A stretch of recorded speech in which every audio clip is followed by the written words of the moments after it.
ও আল্লাহ, ভুল করেছি, অন্যায় করেছি, পাপ করেছি, গুনাহ করেছি, নফসের উপর জুলুম করেছি। তুমি যদি মাফ না করে দাও, আমাদেরকে মাফ করার দুনিয়াতে কেউ নাই, ঠিক কিনা? এজন্য আল্লাহ বলেন, মুত্তাকিদের 4 নাম্বার গুণ ভুল হতেই পারে, কিন্তু নিরাশ হয়েও না, হাল ছেড়ে দিও না। তোমাদের জন্য আমি আল্লাহর ক্ষমার দরজা খোলা আছে না নাই?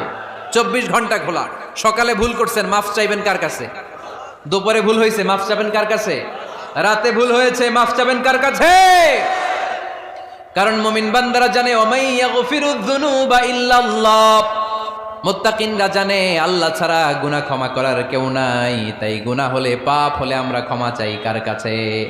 যদি পাপ হয়ে যায়, অন্যায় হয়ে যায়, ওযু করে জায়নামাজটা বিছিয়ে চোখের পানি ছেড়ে দেন। চোখের পানি চোখ বেয়ে নাকের ডগাবে জমিনে পড়ার আগে ওই অনুতপ্ত বান্দার জীবনের সব গুনাহ মাফ করে দেয় কে?